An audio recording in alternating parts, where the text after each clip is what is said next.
Okay, we are live. Okay, all right, we're live, Seth. So just so you know, so don't say anything bad about me now. Okay. Everything's good from this point forward. so, um, so we'll just wait a few minutes to get a couple more people on, and we'll be talking about the COVID pandemic and a couple other things and how it affected the market, appraisals. You know, everything we've been doing is like changed. You know. Well, Seth, honestly, I've been doing a lot of the stuff, like the virtual things. I've been doing a lot of that already with some of my open houses and things like that. So it was just jumping in and upping my game a little bit with adding in the Matterport and a couple of other little things. So, well, hopefully we'll get somebody on here to join us here. So Yeah, that's pretty smart to do anyway, because there's so many people who are moving to Orlando from another place. May not be in the country. You know, Orlando's an international market, so what you're doing, being virtual, having all that type of stuff. That's do well anyway, because that opens you up to bigger audience, for people that want to buy the house. Not everybody can get over here to physically see it before they buy it. So right, and that's the best thing to do is to have the video. I've been sharing all of my marketing stuff with even the other realtors, and I've gotten really good feedback. They're like, "Thank you so much for doing this. This is awesome." Yeah. I know one house actually sold. It sold from one of my Facebook lives I did, so it was pretty cool. So That's cool. yeah, it's pretty cool. It's pretty cool. So all right, well, we haven't got anybody on here yet, but this will be recorded onto the YouTube channel, Okay. so I'll be able to share it out there. So we'll get started. So let me just get started by saying I'm Linda Schulte. I'm the broker owner of Schulte Realty here in the Central Florida area. I do cover, we say it's Schulte Realty, we cover Florida like the sunshine. So if you need any help with buying or selling a home in the entire state of Florida, you can give me a call, but I do mainly focus on the Central Florida area. And today I'm really happy to have with me my buddy, my friend, the appraiser of the year, and that's going to be Seth Shore and you tell us who you are, Seth, tell us where you work, tell us what you do, and tell me something good. Absolutely. Well, I'm Seth Shore with Herrington Realty Advisors and Shore Home and Building Inspections. I'm a property consultant. I'm not a realtor. All I do is analyze real estate. So that's what I do. I analyze it from a value perspective through appraisals with Herring Realty Advisors, and from like the quality of the physical aspects of the house itself through the inspection side. So look at houses a whole bunch of different ways. So I look at a lot of deals, a lot of properties, do a lot of research. Half of my time is out in the field, kicking around dust, actually looking at properties, much more so with the inspections than with the appraisals. With the inspections, you're climbing under, over, around, through, poking and turning things on and, opening things up. With the appraisal, it's a little bit simpler of an on-site inspection, but then a ton more research back in the office. So half of the time I'm in my PJs at my computer rocking out, doing analysis and reports. Half the time I'm trying to look professional in the field with this COVID hair, which I'm going to be able to do something about it pretty soon. So, and everybody's got like roots or like, a hair sort or something. So at some point we'll be able to do something about this. But right now, my part, and I'm not participating in any black market hair cuttery. So, I know. No, me either. It's like I called up somebody. I said, "Hey, so are you one of those rogue hairdressers?" She's like, "No." Okay, just because it's getting a little desperate, Yeah. It has been a minute since we've had mine done, so it's okay. We'll all know what everybody's real hair looks like shortly. Everything's a mess right now, so it's fine. It's fine. Yeah, and that just brings me into, we've all had to do things differently now with this whole with the shutdown, everybody's stay-at-home orders. Of course, real estate, we're an essential job, so we were all working, and those that support us, such as inspectors, appraisers, and photographers, we've all had to stay. We all got to stay working, I should say. Right. So tell us, how did things change for you as a home inspector and as an appraiser? What have you been doing differently? Well, cool. That's a good question. In terms of, it's a little bit simpler in terms of the inspections. In terms of inspections, I think that right now you'll see that a lot of inspectors, for their safety, are asking that, and this is something that if you're a seller, you should kind of prepare for. If you're a seller right now, you should prepare to vacate the house for the inspection or just have one person there. The days of, kind of fully occupied inspections, that's kind of on hold for now. Like if you show up to do an inspection, and you got both agents and then you got like the HVAC guy there and then the owners and then the kids and the dog, like that, that kind of stuff right now is what we really don't need until we kind of figure out more about the virus. Not out of fear, but there's just so much we don't know about it right now, and we need to make sure that we're being responsible and careful. Not freaking out or doing anything crazy, but we still need to make sure we're making good choices. Not just for us, but for other people who may not be as strong as us. People who are elder, people who are immunocompromised. They're kind of depending on us to make sure that we're not spreading this thing around.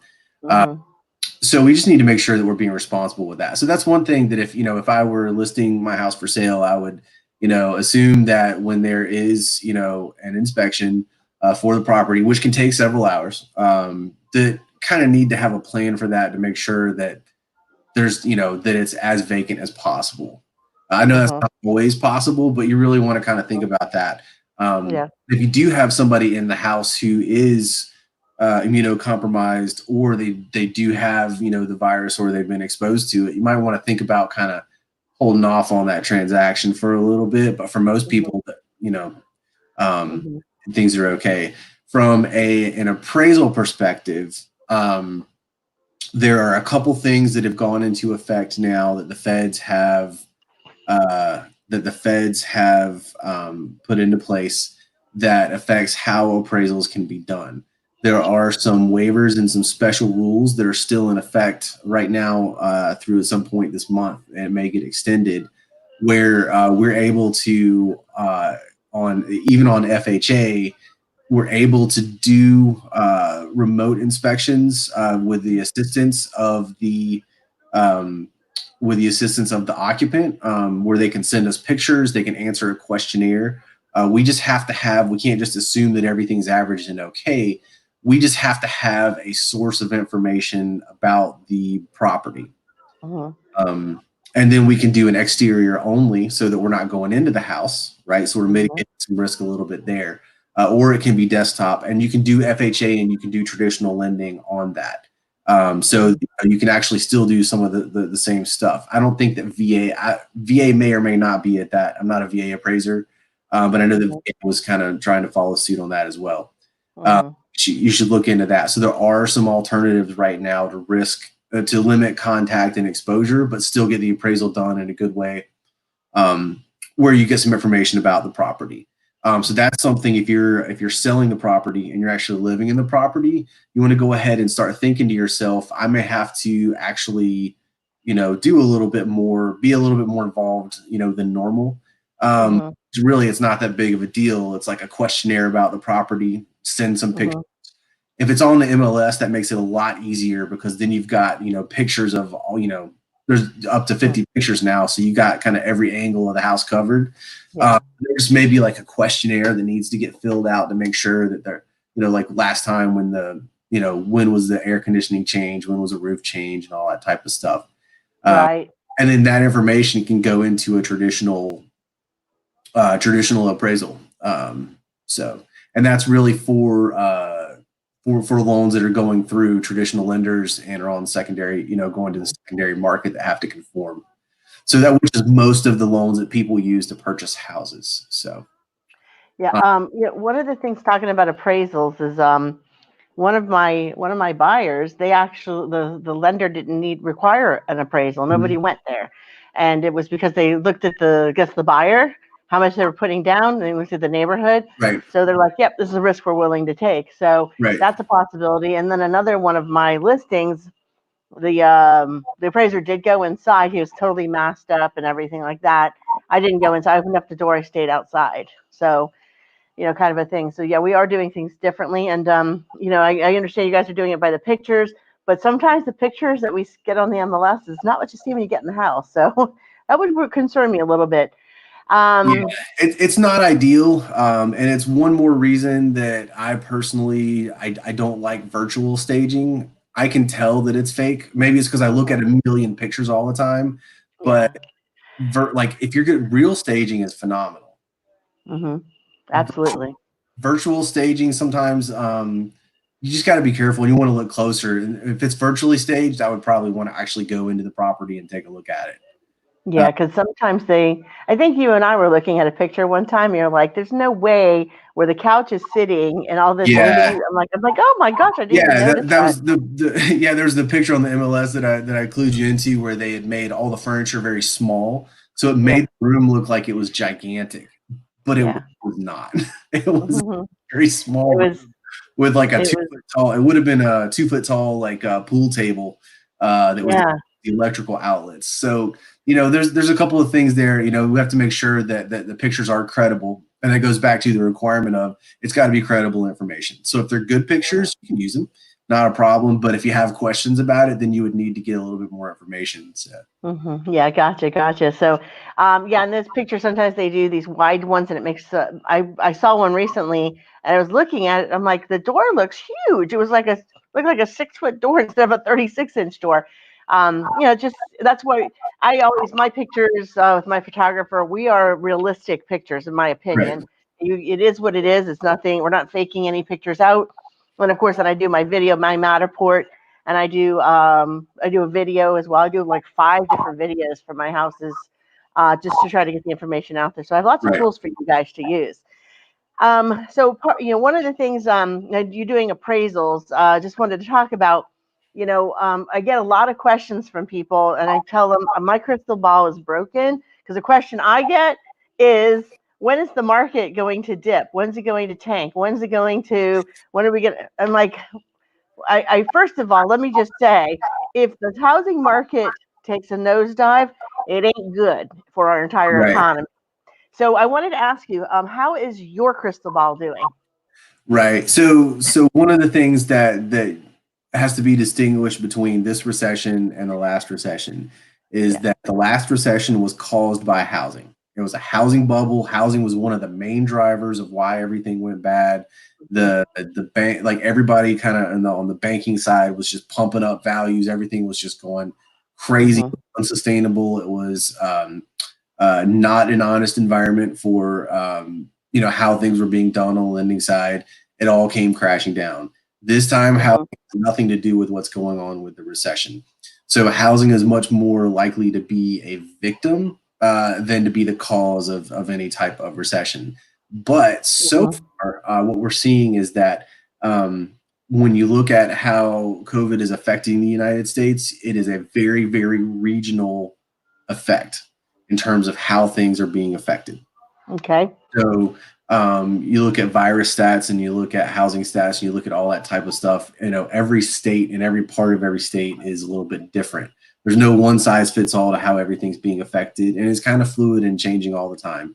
So when you hear a big scary number, in the media or like a blanket number for the United States, it's really not that good. It's not good data because it's Mm-hmm. just a blanket statement for how everything is, compared Mm-hmm. to the rest of everything. So wanted to show you, I'm going to show you a couple of things here. I know you wanted to take a look at things on the screenshot.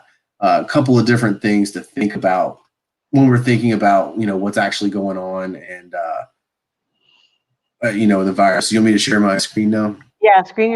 Share your screen, and then let Okay. me stop. Okay. There we go. Wow, that's a lot. That's a lot of spaghetti. That's a lot of spaghetti. So I'm going to make it a little bit bigger.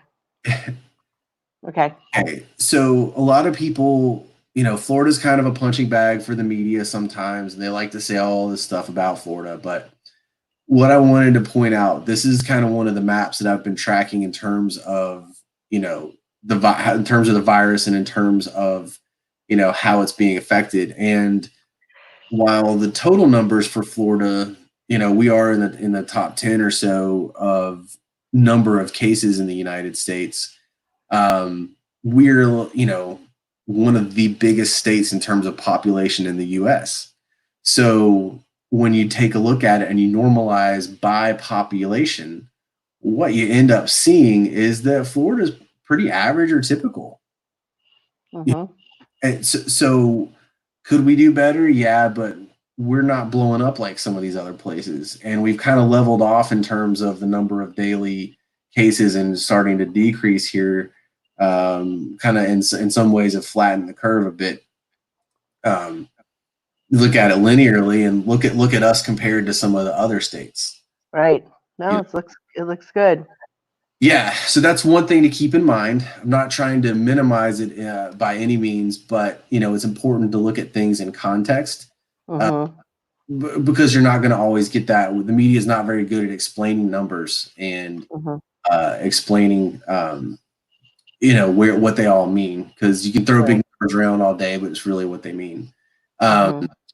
How this is affecting the economy. So this is the most recent numbers that we have from Freddie Mac, and point that out that if you look here in the third column down, which is house price growth, you look at 2018, 2019, you look and things are increasing about a percentage point a quarter in 2018, slowed down just a little bit in 2019.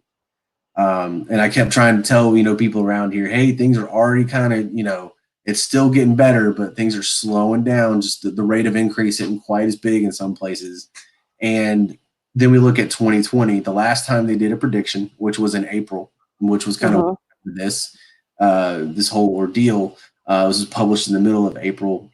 They are projecting that over the next 4 quarters, so Q2, which we're already in Q2, through Q1 of 2020, so for the next 4 quarters or a year, that basically prices will hold steady or go down by 0.1% over the course of it. Now, this is nationally. 0.1% over a quarter is pretty close to stable. I don't know how you separate between 0 and 0.1. It's very, so basically kind of things are like holding stable is what is being predicted here, with a quick return, there in 2021. So how does that affect us locally? So what I have done here is I pulled up, this is IMAP, which is in the MLS, and this is just kind of statistics for all of the local MLS, so Stellar MLS, everything that it covers. And I wanted to point out a couple things, as we see sold listings. You look at the legend here, sold is they're the dark blue bars. Even, through March, they were still up. March was a pretty good month in terms of sales. We're still on April data. But then we see that the days on market is actually decreasing a little bit. The MLS sold price as a trend is still trending upward a little bit, right?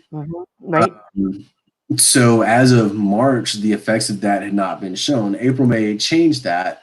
But, here we are looking here as well. This is another way to look at it. This is inventory as opposed to sales.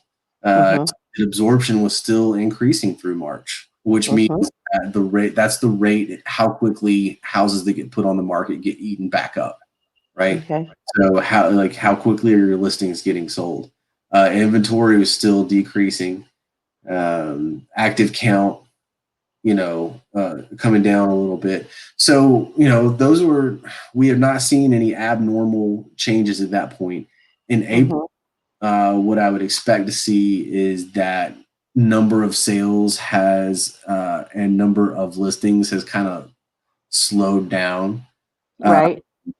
But we don't see any evidence when I go back through and I look at some of the data, where I look at, pricing from week to week, which, may not have all that much. It may not have all that much validity, because you really want to make sure that you're looking at big picture. But if you look at that, there's not any evidence of a huge price drop or anything. You just see a lot of buyers and sellers are holding off for right now for their personal or whatever. That's where that limitation of activity is coming from, because people kind of want to see what's going on or something. Right. Yeah. Most part, things are acting normal, but it's just a little bit slower. I'm actually having trouble finding houses for my buyers. Right. I really am. And I've got one, she's getting so frustrated. I said, just be patient. We're coming out of the fog. More houses are going to be put on the market. I've actually been going back and looking at ones that were temporarily off the market. I've looked at ones that were canceled recently to see if that's something they're going to maybe move forward with in the future, just to see if it's going to be something that she might have a hope for in the future. But I'm working with 3 very well qualified buyers and I can't find anything. So, and I understand you mentioned earlier about if you're getting ready to list a house that you want to make sure that you're not around anybody that may have been exposed to it. You want to make sure you haven't been exposed to it for safety reasons. In an ideal world as a realtor, we would love for the house to be left alone, like staged, and you move out of the house while we try to sell it. I know that's not ideal for everybody, but you know what? I think you can still do one of the short-term rentals for up to 30 days. We might even be able to cut you a deal with somebody who's looking to rent their Airbnb or VRBO, whatever they call that, Right. if you want to stay out for 30 days and, while we try to sell your home, because you have easy access to it. If you got your stuff in there, or we take all your stuff out and we stage it with a professional stager, whichever route we want to go on. I have one of my listings that's been on the market for a little bit. They're building a house, so it had to wait a little bit. But that's the only occupied home I have. All the rest of them are unoccupied homes, and that's kind of what I've been doing, is trying to just only focus on my unoccupied homes to put on the listings. Now, I am going to be having more, as we come out of the fog. People who are occupying their homes, we're probably going to be going into that and following all CDC guidelines, of course. But one of the things I heard from you was, and tell me if I'm wrong, and this is what I'm feeling, is it's almost business as usual. We're still struggling to have inventory. I still have, thank goodness I have about 3 very well qualified buyers. And what's happening is there's not enough inventory. So less transactions, prices are staying the same, if not going up in some situations, right? We don't have any evidence that prices are changing one way or the other right now. Once we get the April data, the total April data, we'll be able to tell a little bit more. But looking at the data that I've seen so far, it feels to me like in most places, and we're talking generally, that things are just kind of like holding steady right now in terms of price. But what you mentioned about the inventory, that's another thing that people want to consider, is like, the same argument for selling your house in the winter applies now, is that, there's a little bit of, people say, hey, it's not the hot time or whatever, but you have a chance to be, if you have what the market wants, you've got less competition. Like, Absolutely. I've seen houses that have sold within a couple of days for, pretty close to asking price. And it's like, if you've got what the market wants, then you're okay. I would say that single family homes are going to fare better in this than some commercial properties and some pure rental properties. The rental properties are having a little bit of a difficulty right now with people, paying rent and multifamily, and some of the short-term rentals are really struggling with Disney being closed and everything. And a lot of short-term rentals aren't allowed to operate right now right around Disney. Some of that has been closed down. So those types of things. But if you have, if you're a family, you need a place to live. That doesn't go away. So if you're a family and you live in Central Florida, you need a place to live. The other stuff can fluctuate a little bit. That's not going to change, right? Fundamentally, people need a place to live. They need a place to sleep. So that is kind of like one of the driving factors of that. And some of the other stuff may come into play a little bit later. We really haven't seen the full effects of unemployment. We haven't seen the effects of, Disney being closed for a long time. But, a lot of people, that worked at Disney rented, and they've gone back to where they came from. And then they'll come back in when the jobs open back up again. So an influx in terms of that. But your typical family that wants to live here, that they still got to have a place to go. And for them, they still need a normal market. They need a house. Yeah, I still have people coming from out of state moving here. So, Right. you know, As people are trying to come from states that have much more severe clamp down measures than Florida has had. okay. People in other states are looking at Florida and being like, it looks a little bit easier to live there than where I am. So Hmm. I'm gambling on the future of Florida, which is a good sign. So Yes, and today is a beautiful day in Florida, and I can just say it in Orlando. What a nice day we're having for May. it's Um, perfect. We were outside with the kid earlier playing with sidewalk chalk and, in the yeah. shade, a little bit of breeze. It was just absolutely perfect today. So Mhm. Yeah, well, it's a beautiful day. I can't wait to be done with you so I can get back outside myself. But yeah, just a couple things. I just wanted to kind of reiterate that the information that Seth shared, those documents, the graphs, and also the information from Fannie and Freddie. Is it Fannie Mae that you pulled that up? it's Freddie. Yeah. Freddie. Okay. If you guys want a copy of that, send me an email. I put it into the comments, but it's Realtor Linda Schulte at gmail.com, or you can direct message me on Facebook if you want to. You can go to my website also. It's scrolling across the bottom, and you can send me a message on there if you'd like. And I'll be happy to get that information. If you have any questions about the real estate market, feel free to give me a shout if you want to have a confidential conversation, because a lot of people are saying, well, I'm out of work right now. I don't know what to do. I'm not going to pay your mortgage, but I can actually help forward you to somebody like an organization that might be able to help you out. I know Volusia County is doing an awesome job with paying, I think, 1 to 3 months of people's mortgages up to $1,500. So we'll have to see what we're doing here in Seminole and Orange County as well. And just to wrap it up, Seth, it sounds like everything's status quo. I have a lot of people saying, I cannot believe you were buying and selling houses. And I went back and I looked at what did I do last April, May, and June.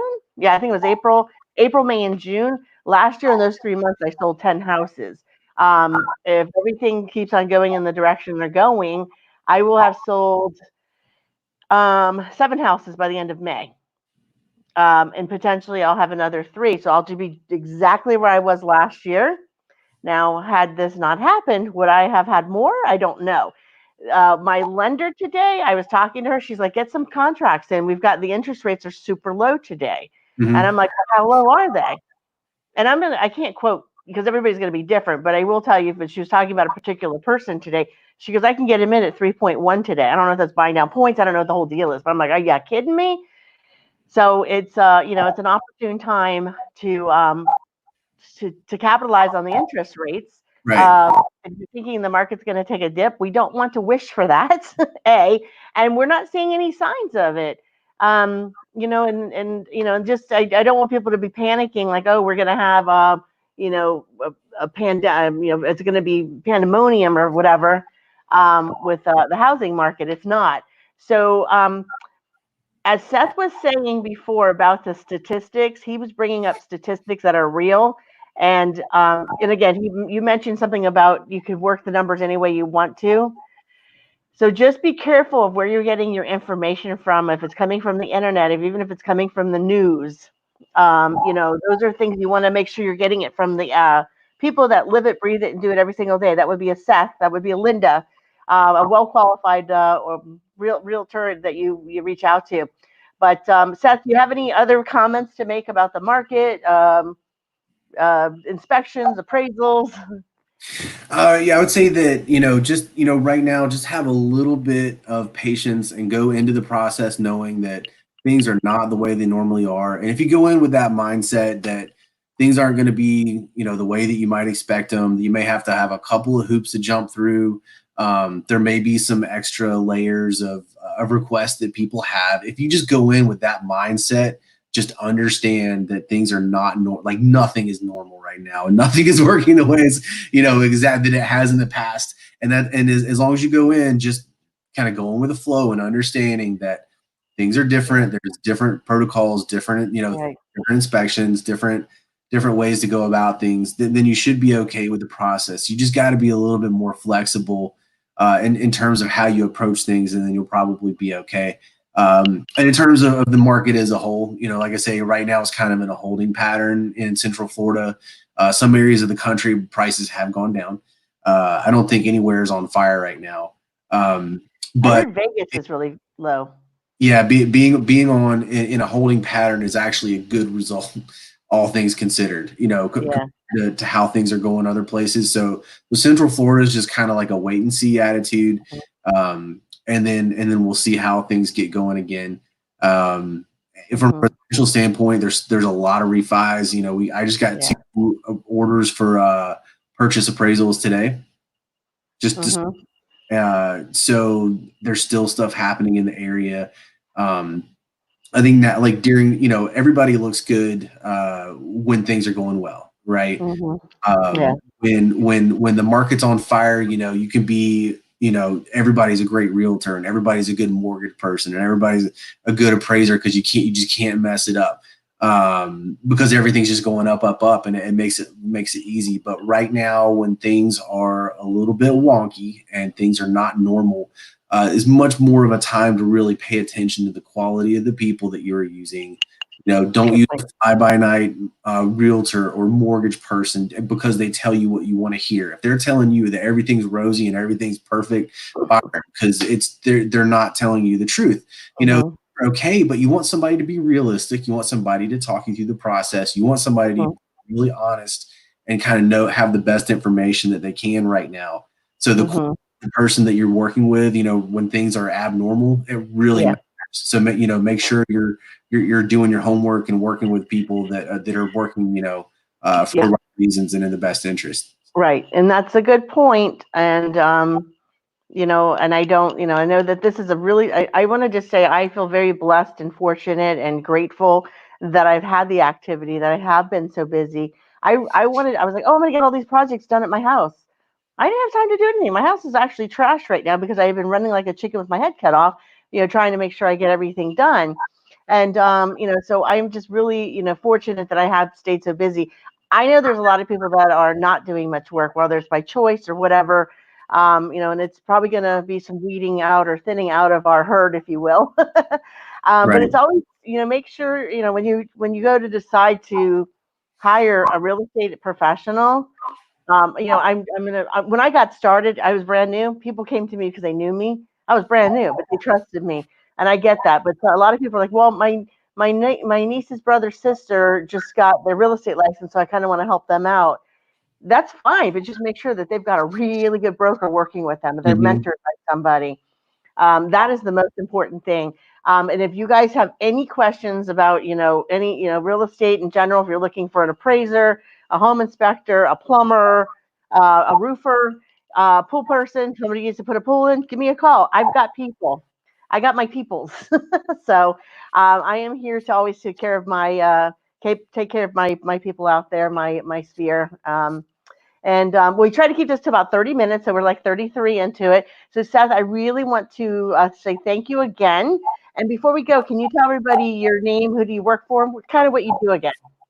Yeah, absolutely. I'm Seth with Herrington Realty Advisors, Seth Shore, and Shore Home and Building Inspections. And I'm a real estate consultant. I don't sell houses. I'm not a realtor. I analyze them for condition and for value. So if you have any questions about how we can help you out with that, I'll be happy to discuss it. And if you ever need anything, Linda, just let me know. I call you every so often. We'll have to do this again where we're going to just talk mainly about appraisals. Because one of the questions I got from one of my past customers, they said, well, if that one sold and that has a garage on it, how come mine's not selling for $20,000 more? Is a garage really worth $20,000? And the answer was apparently so, because that sold for $20,000 more. You don't have a garage. So, we just talk about those kinds of things. So some people think that a room always automatically adds 5,000 onto a home. That's not true. It's all about the area. So we'll cover that in the future. Yeah. And I like my new system. I miss seeing you face to face. And I'm going to get out there and I'm going to meet that little boy of yours soon. So as soon as this is absolutely. All right. Well, I'm going to go ahead and sign us off here. This is Linda Schulte with Schulte Realty. And as I always say, Schulte Realty, we cover Florida like the sunshine. Bye, everybody. Bye. Bye, everybody. I think I'm saying bye. Here we go. Nope, we're still not saying goodbye. My computer doesn't want to say goodbye.